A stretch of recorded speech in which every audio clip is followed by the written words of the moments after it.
Greetings everybody, it's Thursday, 2 o'clock in the afternoon. Sorry to interrupt the music. I thought it was over. It's a new song and I obviously don't know when it ends, but not to worry.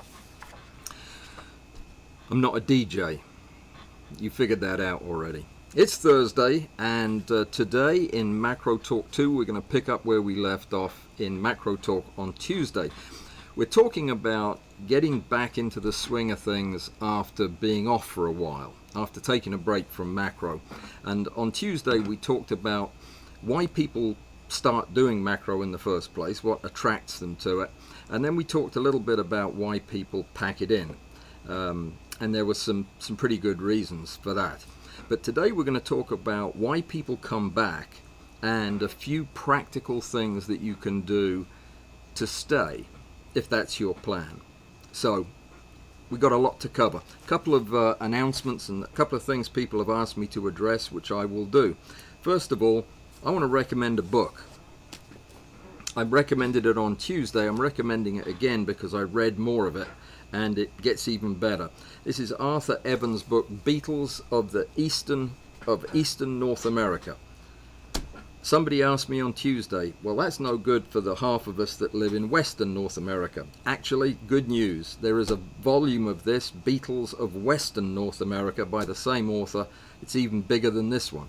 So, yeah, it's very reasonably priced, and it is one of the best books on Beetles I've ever read. So, yeah, you probably need to get one. It's the only book on Beetles you'll probably ever need. Okay, we don't have a Presume this weekend because it's one of those other weekends, but it is a after stack weekend, 10 o'clock in the morning on Saturday until 11:30, or when we run out of things to talk about. That is going to be this Saturday. So if you want an invitation, you need to go to my website, www.alanwallsphotography.com/blog. And when you get to the blog, it's the most recent post and the invitation will be in there. You need that to get into After Stack.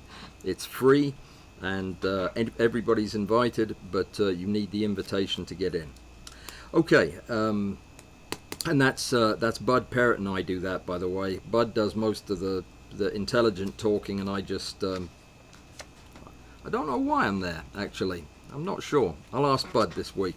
Anyway, questions have come up. People have been asking about the macro platform that I've been building for one of my supporters, Bill Wheeler's microscope adaptation.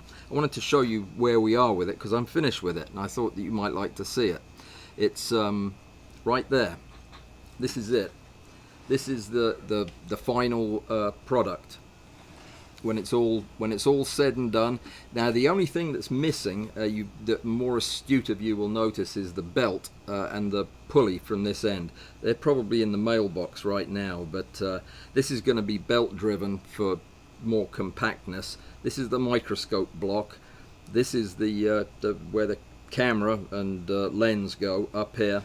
It's all controlled by a Wii macro controller over here, and the whole thing is bolted down to a slab of wood or metal. I was going to put it on a piece of aluminum, but I don't have a big enough piece. So, but anyway, this will function nicely, and everything on this has it's either part of the original microscope or I 3D printed it, including the stand for the Wii macro controller and the stand for the device itself. So yeah, it's very nice and it works, and it's very cool. So later on this summer I'm going to show you how to make one of these. It'll probably be about a 15-part video because I'm going to go through everything from cleaning the microscope to cutting it in half and just doing everything. So it's going to be a lot of fun. But that's coming up. This one is done. I have 2 more in the works, and yeah, it's going to be a busy summer. I can't read my own writing. Update on the cross polarizer. There was an issue. The last time I talked about the cross polarizer, I was telling you guys that it was finished. It was done. I finished the design. I printed it. Well, it was, and I assembled it, but there was a flaw in it, a major one. The doors wouldn't stay shut, and I had to redesign the doors, which meant redesigning the body, which meant redesigning the whole thing before it would all fit together. So I'm not back at square one, but I've still got to print everything. So if you're waiting on one, bear with me. Having this done will get that done a lot faster. So we're moving ahead. I've got a lot of projects going on. Did you know that? And the picnic, your deadline to sign up is tomorrow. The way you sign up is you go to the Walls app. That's www.walls-app.com, and you go to the messaging and you say, hey, I want to come to the picnic and I'm bringing 18 people. That's all you've got to do. When you do that, I'll know you're coming, and there'll be 19 of you. So you need to do that by tomorrow. If you can't do it by tomorrow, you might not be able to come, because we're going to make reservations and things based on that. Now, my friend Laura has put together a list of hotels in the area.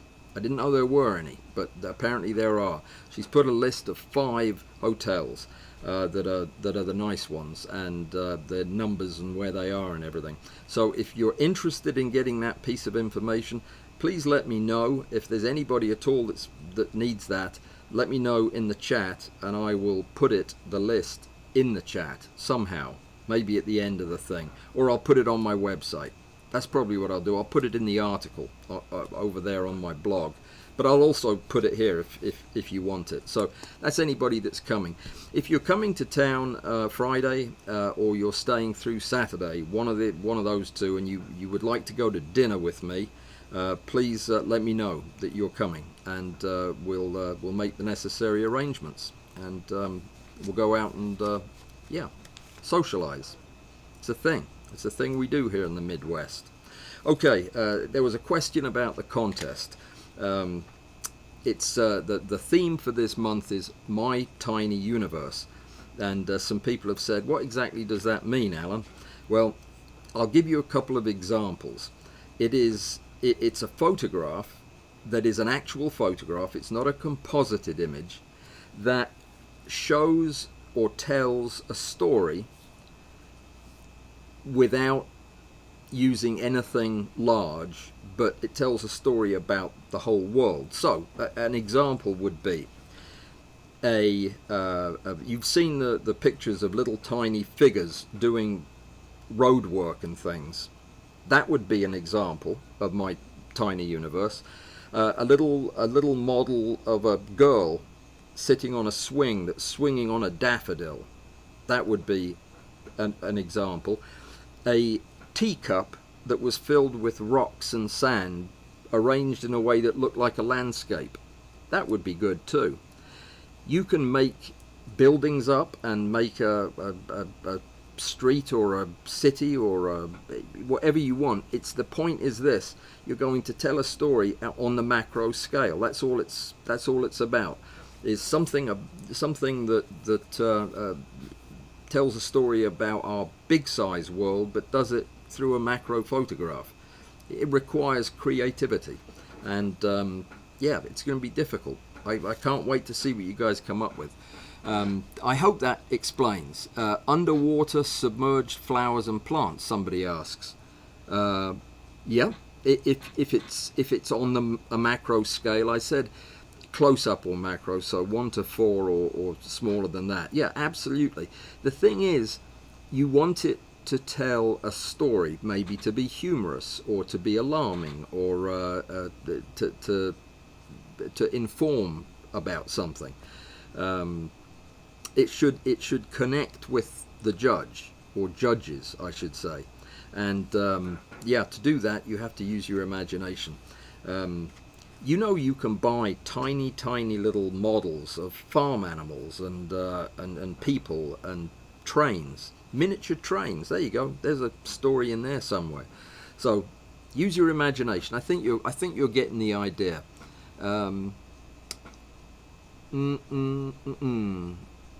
There's a problem with the flower thing that we're doing in September, I believe. Yeah, it is in September. But apparently it's already frozen in Norway, so those guys are out of luck again. Same thing happened last year. Terrible. Well, let's get on with today, and I'll cycle back and check the comments in just a little bit. But we do have a fairly significant amount to cover, and I'd like to give it plenty of time. If you have any questions about this stuff, let me know. And next week we're going to be getting back into just nuts and bolts photography stuff, but I thought this was important enough to touch on it.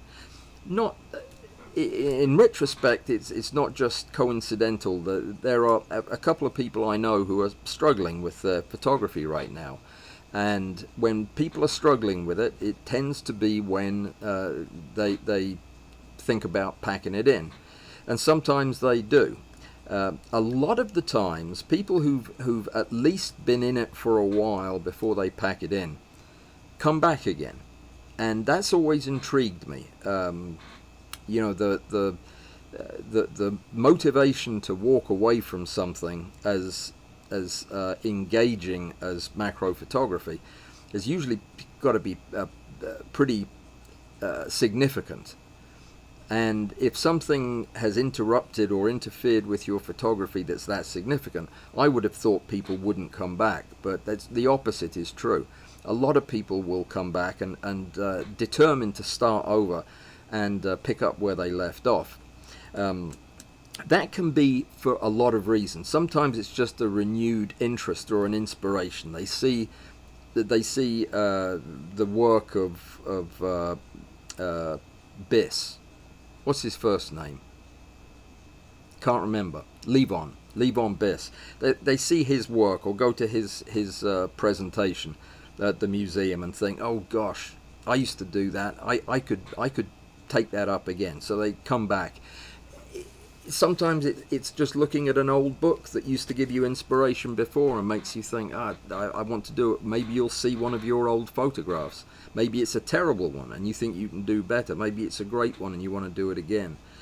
So getting renewed interest and inspiration is probably the most common. There's also a nostalgia. There's an emotional connection with the process of doing macro. This is true for anything that is hard won. If it's difficult for you to gain the skills and the experience in the first place, you tend to form a tighter emotional connection to it. A good example of that is my training, my professional training. That was like 6 years long, and it was 6 years of absolute torture. It was awful. Yet I remember it as one of the happiest periods of my life because of the intensity of it. It's very weird. I couldn't describe to you anything I liked about it, but the whole thing is very emotionally powerful. It's the same with this. That you put so much time and effort into it, you develop a connection with it, and sometimes that pulls people back. Some people will quit compulsively or impulsively, I should say, and then after a period of reflection think, you know what, that was not the way a grown-up would handle that. I need to go back and try again and put more effort into it. That's a kind of a result of personal growth.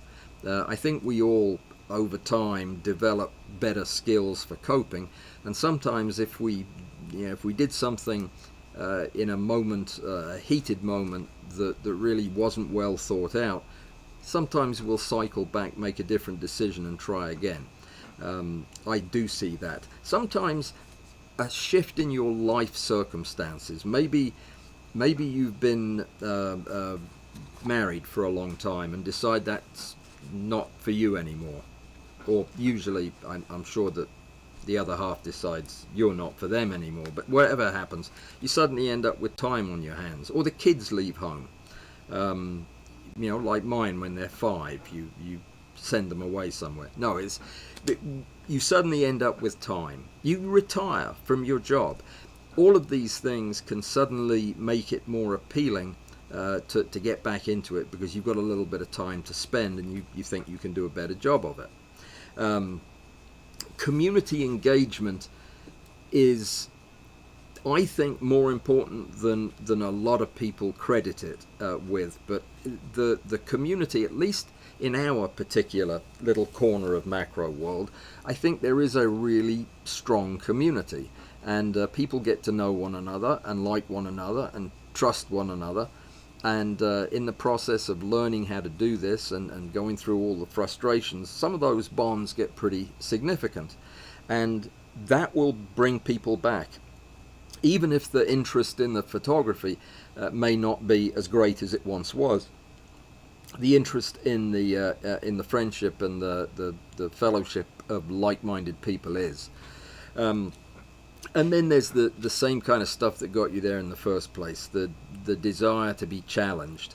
Sometimes the desire to be challenged after you quit something is even stronger than it was when you first came in, because it's beaten you once, and you consider that to be a challenge worth taking up. So there are a lot of reasons people will quit, and there are surprisingly maybe a lot of reasons that people come back. But what do we need to do in order to make sure that when we come back we stay? I'm presuming here that very few people would come back planning to just spend 2 months doing macro and then leave.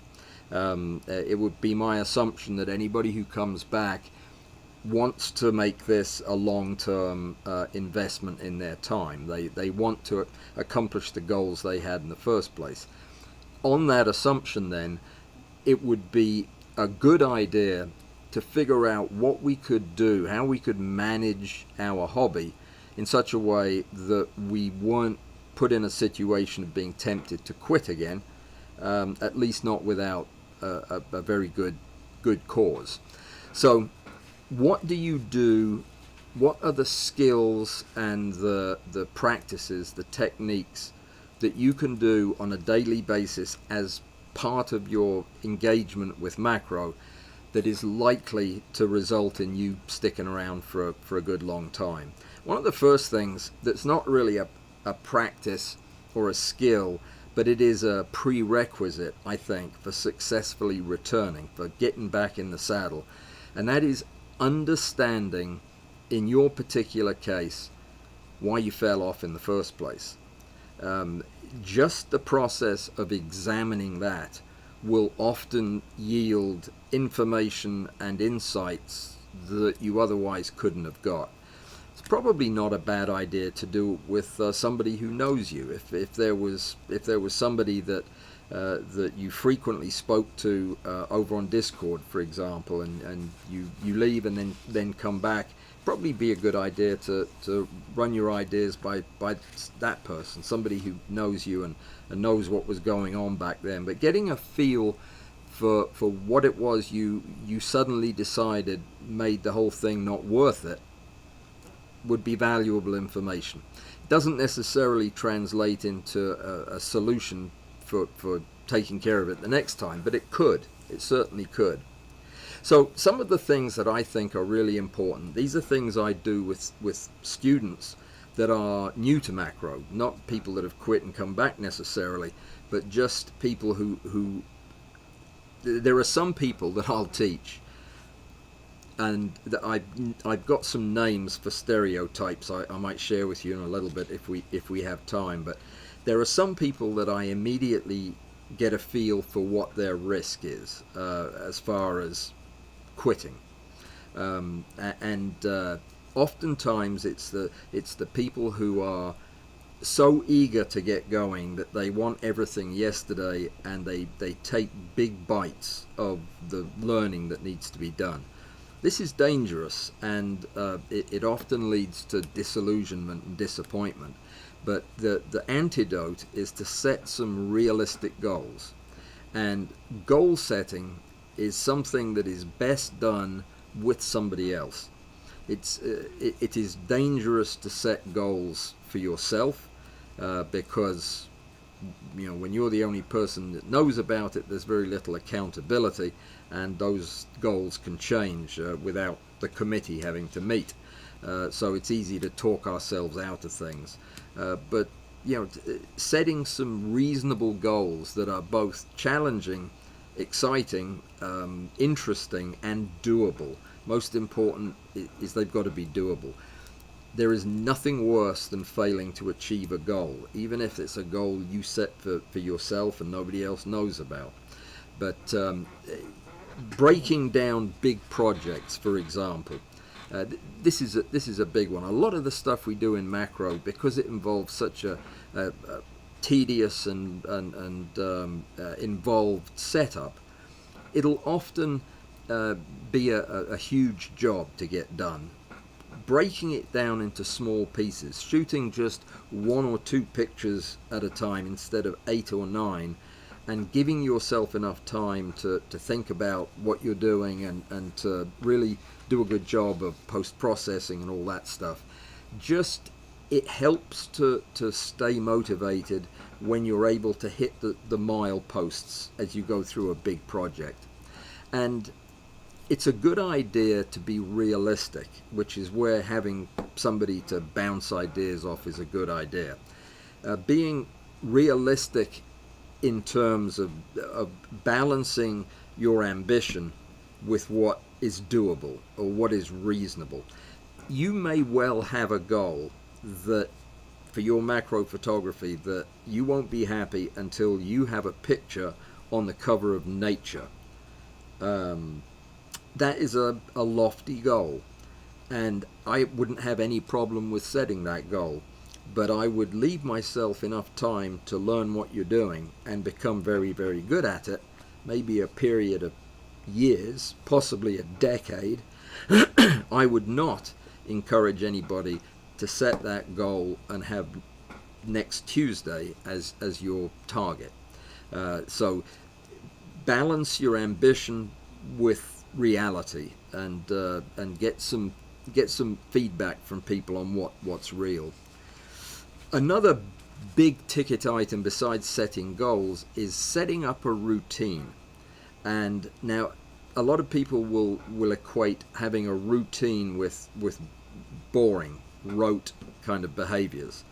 That's not at all what I'm talking about. I'm talking about have a routine that incorporates your macro into your life in a meaningful way. For example, if you go out for a walk in the afternoon, generally speaking, couple that with your macro and carry a camera with you 2 times a week, and mindfully look for interesting subjects to shoot while you're on your walk. That would be one way that you could set up a routine that's linked to something else that's important in your life, possibly a time of day. Maybe you talk to your family on a Zoom call every Sunday like I do. Maybe there's a 2-hour period when you get through with your calls and you're all done. That is studio time for fun, not for work. That's when I'm going to go take pictures that I want to take just for my own pleasure, and that then becomes part of my routine. That is a good way to stay in touch and not go through these periods of intense work and then gaps, which that kind of cycle often leads to disappointment too. It's good to have rituals, believe it or not. This is one part of the longevity of those who do this a lot know that having rituals around how you do your insect prep, for example, if you're an insect photographer, how you set up your studio, how you go through the process of selecting your lens and getting the platform set up and all that. When you do that in a regular and routine way that's always the same, it becomes very comfortable, and it's a very good way to get your mind at the right speed for what you're getting ready to do. It could be packing your bag if you're an outdoor photographer. I do all of those things. I have very I'm very ritualistic about a lot of the parts of this practice, because it is a comforting way to do it. I know that I'm doing it right, for one thing, and it builds confidence. The third thing I would bring up would be diversify the experience. We've talked about this twice in the last 6 months about different things that you can photograph. I made a video once. It was every letter of the alphabet demonstrated in little short clips of things you could photograph in macro photography, A to Z. And it was funny. It was meant to be funny, and it had some funny stuff in it. And it was a very short, upbeat video. You might want to check it out. I'll link it if I can find it. I thoroughly enjoyed making it, and I enjoyed watching it. But it's important in that it gives all kinds of ideas of things that you can do with a macro lens that keep it interesting. And I respect anybody who is a photographer of insects' feet. That's all they photograph, and they're the best I know. They can take better foot pictures than anybody. But to take great pictures of feet, you need to sometimes take pictures of other things as well, I think. It gets old being hyper focused on the one thing you consider your specialty. I think that, for one thing, you miss opportunities to find something that's actually a better fit than your specialty is now. I have long been a photographer of small, common insects. That's been my thing, is to shoot very small, so they're very hard to see, but very common insects, and show people what they look like at full size, at more than full size, in a big blown up macro photograph. That's my thing. But over the last 2 years, I've consciously made an effort to incorporate larger insects and non-insects into my work, so that I'm challenged by something different. It's interesting, and everything about it is different. Sometimes I'll go out and I will not allow myself to photograph tiny stuff. When I'm out in nature, I'll have to just focus on the bigger things that I can see. So yeah, anything that you can do that keeps it interesting without distracting you from the stuff that you're actually working on. Both are important, but having breaks from that to do something different does help. Different genres of photography actually are another way. I was telling somebody the other day, it might have been on the live stream, I started photography as a macro photographer. The first lens I bought was a macro lens, and I used my equipment in the operating room. That was the only place I used it, and I learned macro to learn that. That was not the way most people get to it, but since I've developed interests in doing portrait photography, lifestyle photographs of people, landscapes, technical stuff, product photography, food photography. I enjoy all of those, and I don't have as much time to do them as I would like, which is why sometimes I'll do a video about one of those topics. It's really just an excuse for me to do that kind of photography for a week or two. So having other interests in photography, it also helps you, I think. Not only does it help you to feel a renewed sense of excitement about coming back to the area that you're most focused on, but it also makes you a more skilled operator of your camera and your lights. If you have never actually done product photography and you want to get better at macro photography, take a couple of days and just try to do some product photography. Try to photograph a still life as if it was going to be in a magazine. Pick anything from on your desk and photograph it like you would expect it to be photographed for a magazine, and you'll discover how incredibly difficult it is, and how the lighting and color requirements of a product photograph are way more demanding than what we do in macro. Your colors have to be absolutely perfect, and you cannot show bad angles of a product. I mean, you need to make the product shine in every picture. It's difficult to do. I challenge you to do it. In fact, I sense a competition theme in there. That might be what we do in November, a product shot. That would be very interesting, and it would be cool. In fact, the competition is really a pretty good way to get some of this diversity into your experience. So if you're not participating in that, maybe consider doing so. It's a lot of fun, and it will make you better. Other things that you can do in macro that will add a little bit of diversity to it will be take some time to shoot some backgrounds. I had one of my students this last week shoot some backgrounds. It's a different kind of mindset. You have to think, what do I want to show? What do I want behind the subjects that I shoot? And go find it and take pictures of it. Water drops is another thing. You remember the pictures that I showed you from Charlie Krebs showed us in his talk on last weekend, of the water drop lensing photographs that he had from years ago.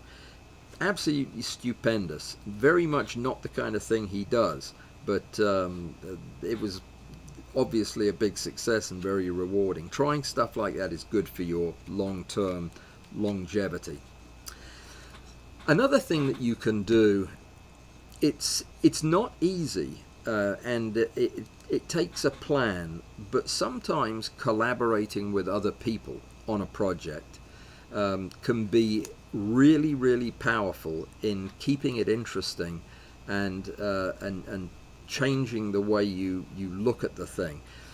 I think most of us consider macro photography to be a fairly solitary pursuit, and most of us do it in solitude. Even when we're outdoors around other people, we tend to be minutely focused on what we're doing. Sometimes expanding our scope and working with other people on a project to make something that takes the skills and experience of both of you to do, so you work together as a team. That's a good way to stretch things out and make it more interesting and challenging. It's also a good way to get to know people, and it's a good way to do a little bit of mutual education. Whenever two macro photographers get together, there's always something that they don't both know that can be shared for the mutual benefit of both. Another thing that is a little bit more meta than some of the other things I've discussed, but is, I think, equally important, is finding a way to focus on the process of what we do in macro photography more so than the results. That might sound strange, because I think the many people who end up in macro photography are very results oriented, driven even to get the results they want, and that's not necessarily a bad thing. But if you make room in your head for the process itself and how enjoyable that can be, it tends to give you a new look. I mean, when I'm doing that, when I am shooting mindfully, when I'm taking my time and thinking about the process more than I am the result, I often get better results. It's an unintended consequence of focusing on what I'm doing while I'm doing it.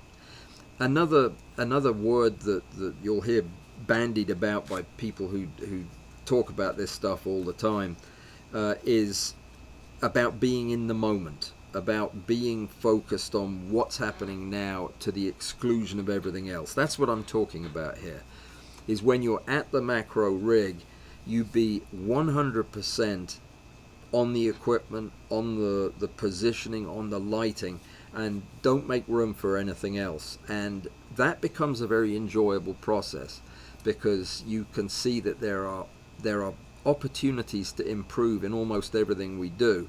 And if you're looking closely enough, you'll see them. That tends to make the whole process more rewarding. And when a process is more rewarding, it is more likely to be a long-term habit that we develop. So engaging as a form of mindfulness is something that is certainly, from my standpoint, much easier to do when I go outside. That is when I'm out in nature. It is very, very easy for me to leave everything else in the car and just go off into the woods with absolutely nothing on my mind except observing what's going on and hopefully recording some of it, taking some pictures.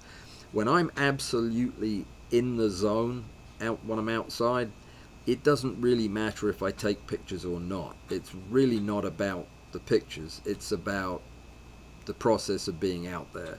And I absolutely love it. It's one of the most renewing things that I do. In fact, it is the most renewing thing that I do. I used to get the same kind of rewards out of long distance running before I became a fat old man. When I was a younger fat man, I used to run a lot, and I would run marathons and beyond, and that was much the same. There wasn't any room anywhere in my head to host any other thoughts or concerns or problems, and it kept it interesting and engaging. The endorphins probably helped as well, but I ran every day, literally every day, for over 10 years in my mid years. It was only the destroyed knees that stopped it.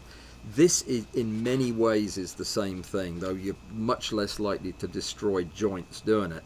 But setting aside an hour or two a day, maybe it's just go out in the garden. Give yourself 60 minutes, 30 minutes, where you're going to make one loop of your garden, and you may or may not take pictures, but you're going to just focus on the nature that's in front of you. Try it. You'll be surprised. It's like meditation. It is meditation in my opinion. That is how I meditate. Avoid one of the biggest traps that we photographers fall into, and macro seems to be worse than anything else that I've done, because our results are so objective. I mean, you can look at the photographs of two people and compare them, and you can objectively and reproducibly say which is the better photograph based on some basic criteria. It's not hard to do, but managing your expectations and avoiding the temptation to compare your work to other people is crucial to stay sane in doing macro. There is nothing wrong with wanting to take better pictures, like the pictures of Robert Stowrost, one of our frequent competitors in the competition. I want to take pictures like he does, and there's nothing wrong with that. That's a healthy comparison. I recognize that in the kind of stuff he does, my pictures aren't as good as his. I want to be better. That's fair enough. But for my enjoyment of the hobby, to require that every picture I take be better than something or somebody else's, that's just crazy. That leads to nothing but disappointment and shattered expectations. You will never be satisfied with your macro photography if you do that. It's not about comparing. It's about, if you're going to compare anything, compare your photographs this year to your photographs a year ago. See if they're better. I would wager that they are. If you've been doing the photography for a year, you'll see a difference, probably sooner than that. But there is no good comes from comparing your photographs to other people's as a way of being happy with your photography.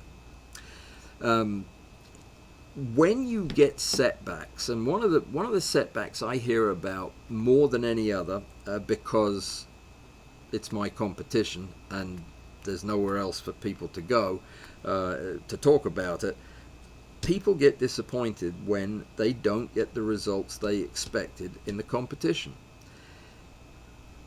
The first thing I try to do when somebody comes to me with that problem and want to know what they did wrong, the first thing I try to do is to turn this into a learning opportunity.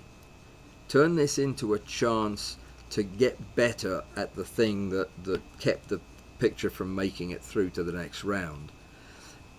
It's never helpful and it's never positive to just focus on what's wrong with a photograph. You may have noticed during the contest results video last month, Harold was judging with me, and on 2 occasions I would ask Harold what was wrong with this photograph. Why didn't this photograph do better? And this is one of the ones that's already a finalist. And both times Harold corrected me and said, well, I want to talk about what's good about this photograph first, and then we can mention the stuff that could be improved on. And he's absolutely right. That way it becomes a learning opportunity, and that's that. People will tell you that mistakes are valuable, and that it's the only way we get better. That is true up to a point, but for us to get better, we have to treat our setbacks and our disappointments as opportunities to get better. If we use them as excuses to get angry, that's when this kind of stuff will make us quit, because there is no blame to be assigned here. This is not a matter of fault. If you have a disappointment, it's because you didn't know something. You weren't armed with the tools you needed to not have that happen in your photograph. So here's a chance for you to learn what that is, and as long as you're doing that, you're much less likely to burn out and get frustrated and disappointed. Building or using an already existing support community is incredibly important and useful, yet something that many of us don't do. I am the very worst about this.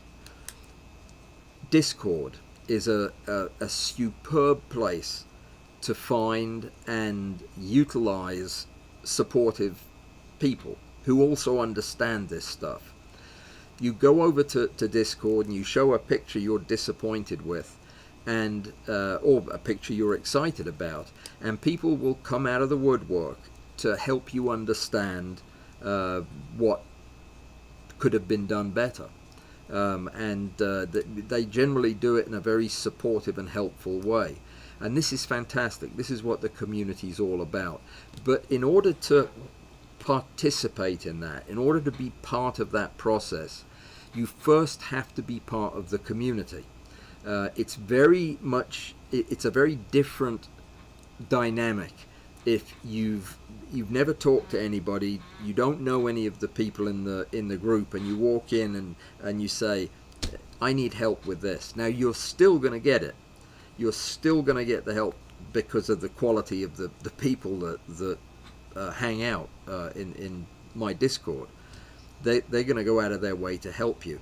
But if you've already established a position in the group, and people know what you're working on, they know what you have problems with, they know what you're good at, and you go in with a problem, you're going to get 10 times as much useful information from these people that know you. So building that community, or slotting into an existing community before you need them, is incredibly powerful, and it will help keep you around longer, and it will make it much less likely that you on a whim decide to take up table tennis instead. Seeking feedback is one of the hardest things that we do as photographers. Going to somebody and saying, would you give me your unvarnished opinion of this photograph? What's wrong with it? What's good about it? That is hard to do. I find it one of the hardest things that I do, and I do show my photographs. I do show my photographs to people where I'm showing them only to have them commented on, and it doesn't matter who the person is or what the photograph is. Inevitably I feel a twinge of discomfort when somebody's criticizing my work, even though I asked for it. Yet doing that is one of the surest ways to connect in that relationship, that business exchange that you have, that's all about your pictures getting better. Getting better, improving, is never without pain. It doesn't matter what you're doing. You can't learn to run distance without going through some pretty miserable experiences running distance. You can't learn photography without going through some pain, and part of that pain is the emotional discomfort of having to listen to constructive criticism about your work. Nobody likes that, but you do it to your benefit. The last thing I would mention, that it's one of those things that probably should go without saying, but keeping macro fun, keeping it enjoyable, there's a million ways that you can do that. But one of my favorite things to do, just as one silly example, I love when I see a photograph that I took that has something about it that looks human, that it's easy for me to anthropomorphize around the photograph. I love to write captions underneath them, kind of like a Gary Larson cartoon, a Far Side cartoon, something off the wall. Oftentimes people don't think they're funny, which is fine. I think they're funny, they make me laugh. But writing captions for photographs and then actually putting them in there in Photoshop and putting them away in a file somewhere, that keeps my photography fun. I probably don't even do one of those a month. It's just, it has to hit me. But it is definitely one of the fun things I do, and I would miss not doing that if I wasn't doing macro photography. Actually, I'm not doing macro photography right now. It's going on 2 months since I took a studio picture. Can you believe it? That's the longest I've ever gone. Hopefully that dry spell will hit an end this weekend. So finding a way to keep this playful, entering competitions is one way. Going to macro picnics is probably the best way to keep your macro fun and playful. We are going to have some fun. We're going to go out and take pictures in the woods, and we're going to laugh when we're doing it, because that's the way I like to do it. I like it to be fun. And I guess the last thing, don't take yourself too seriously. I mean, even if you are a serious photographer, and I know some of you are dead serious about your pictures, but try to keep it in perspective. whether that perspective is the rest of your life, or the perspective of you being just one person out of this big chain of people that all engage together, your family or your work colleagues. There's lots of ways that you can downsize the importance of your macro photography. Just look up at the stars one day and see how important macro photography is in front of the cosmos. It's probably not that big a deal. So if we don't take ourselves quite as seriously, we often free ourselves up to be a bit more creative and to engage with the process. I honestly believe that if you do that, and if you celebrate the small wins as you have them, you can stick with this for the rest of your life. I'm pretty sure I will. I of course I have other things that engage me with it. The teaching is a big part of it, but make it fun and reward yourself when you take a picture that you think is really good. That's a win.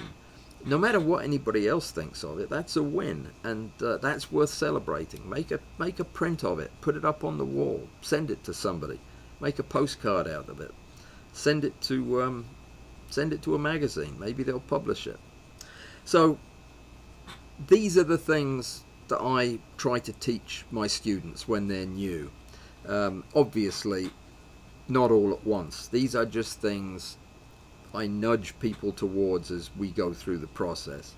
I try to help them figure these out themselves. I mean, because these are all common sense. These are also the same things you would do to avoid getting burned out at work, or to get burned out in a sport, or burned out with anything.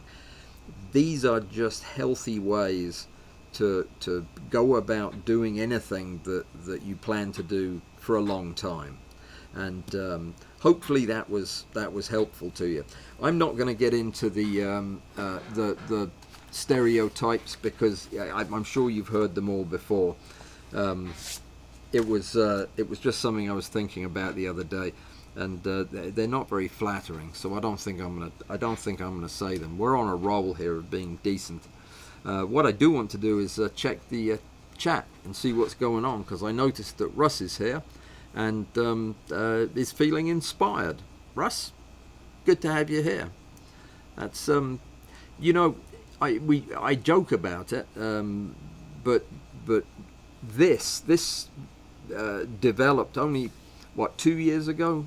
Does it seem like 2 years ago I started doing live streams? It really was, because we're up to 104 or 105. That's 2 years.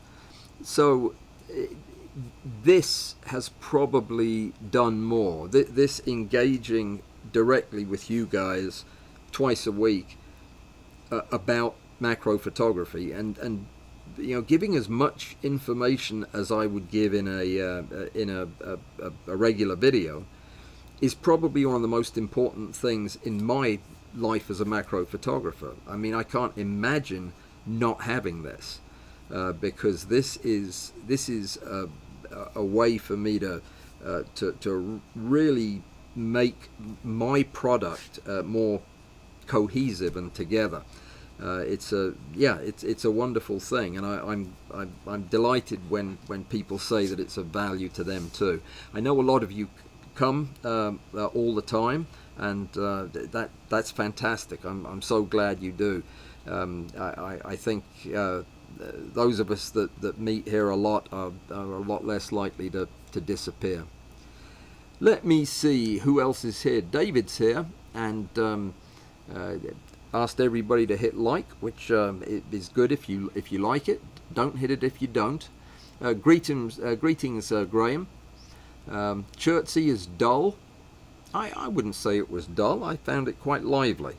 But then again, I was fairly young. I found everything fairly lively back then. Harold's here from Norway, and John's here from Tacoma, the gritty city of Tacoma. Who named it the gritty city? I've never heard of that. Sorry we didn't get connected this week, John. It's been a madhouse here, and I'm sure it's been busy for you too, but hopefully we can remedy that soon. David asked me to expand on the contest. I hope I've satisfactorily covered that. Mike is here from Phoenix, where it's 105 degrees, for crying out loud. That's just nuts. You should complain. Have you spoken to the local government about that? I think they can drop the temperatures by 10 degrees, and yeah, that'll be hot enough. David Brown noticed that the Olsen twins were in the house, which I'm not sure that's a good thing for a live stream. I guess that all depends. Let me see, who else is here? Alistair's here. Great, good to see you, sir. Thanks for coming, and thanks for controlling the crowds and keeping everybody away from the stage the way you guys do. And yeah, Just Me's here from Transylvania. Hembrodian, greetings. Where in the north of England are you? Were you on the left or the right hand side, Hembrodian?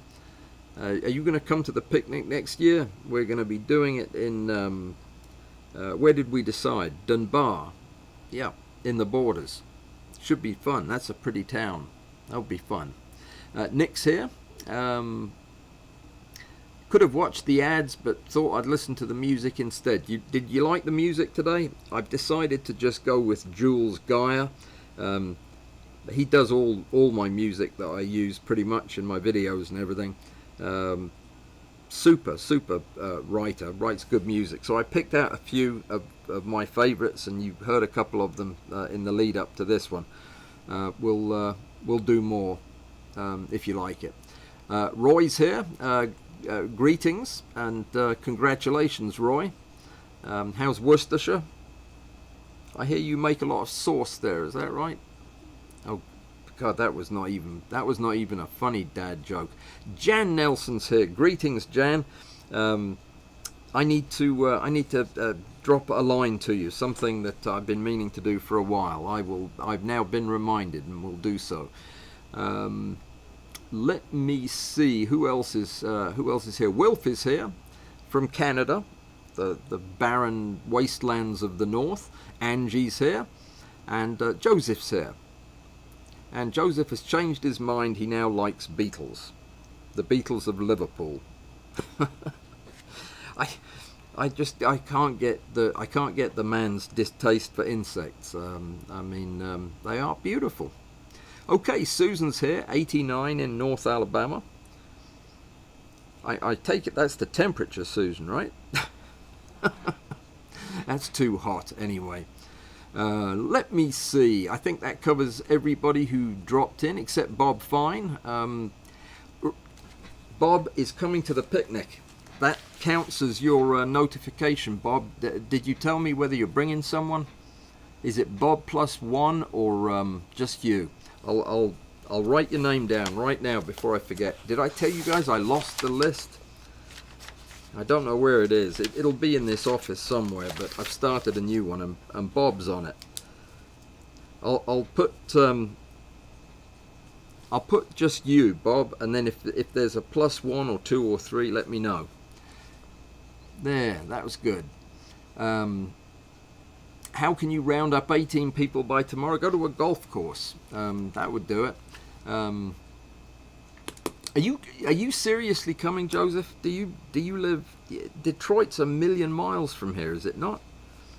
If you are coming, that would be absolutely fantastic. I'll be thrilled to bits. Tell me if you're bringing someone. I'm going to write your name down, because I just don't think you'd joke about something like that. By the way, everybody who's on the list, I'm going to be sending out an email probably next week with details. So and the hotel list as well, if you want that. Let me see. I have to stop talking to write down Joseph's last name, because it's a difficult name. All right. Yeah, Nick's asking what the polarizer is up to on its Mark number. It's about Mark 23, if you count the minor adjustments too. But that's, some wise man, it was Larry, I think, told me that the process of design is an iterative process. Yeah, that's the way it's supposed to work. You design it, you build it, you find the mistakes with it, and you build it again, and keep doing that till you get sick of it, or your boss tells you to go home. I'm not exactly sure when you stop, because it seems pretty much endless. But I suppose that's where the real skill is, knowing when to stop. But so the polarizer is all but finished, but for one piece that arrives with that belt that I'm waiting on for Bill. The piece I'm looking for is one of those little capsules that has a ball bearing and a spring in it that you use as a catch. That's what I need. As soon as they arrive, they'll be done. That was more information than you needed, wasn't it? Paul Daly's here, which I just noticed. And this is interesting. 8 of 31 have liked Don't Make Me Play Sweet Thang. That must have been from last... How many messages are there? Have I been talking to the crowd from Tuesday or from last Thursday? Because there's so many comments there. You guys must just go full speed ahead the whole time. Back and forth. It's wonderful, wonderful to see. For those of you waiting for the next tangent, remember that Larry is over in Discord. He is quite approachable, and he'll be there to help with your questions. So yeah, go to Discord, go to the 3D page, and Larry will be there, and he'll help you with whatever you need. Dan Stanifer is here too. Fantastic. Welcome, Dan. Let me see. No other names that I missed except Zeno. Zeno, were you coming on the 7th? I have you down as Zeno +1. Now you know. Let me see. 2 hours and 30 minutes from Dunbar. That's not too bad. That's like Chicago's closer than that to where I am. Are you going to come? You've got a year to think about it. Yeah, I think I'll put the pressure on you to come. Ringo is Joseph's favourite Beatle. Why does that not surprise me? He's a very good drummer, actually. He doesn't get good. He doesn't get enough credit. If you're into drumming and you watch Drumeo, the excellent YouTube site, the guy that does those programs did one of Ringo that was absolutely fantastic. It's a great drummer. Just Bob Fine. Okay, got it. And Diane's going to sign up over on Discord. I think that's a wonderful idea. I mean, it really is a great community, and there are people over there who chat back and forth on a regular daily basis who've been doing it now for 5 or 6 years. That's powerful. That's powerful. I know that for a fact. People like Al and yeah, been there since day one. All right, Joseph's not coming. That's a shame, Joseph. If I send my jet to pick you up, would you come? Hotel list. I'll tell you what. The hotel list will be in my blog post from this week, Zeno. So if you just go to my website through the Walls app, or just go straight to Alan Walls Photography, the most recent blog post, it'll be added at the bottom of the thing, the list of hotels, at the bottom of the post, after all the pictures. Okay? Thank you.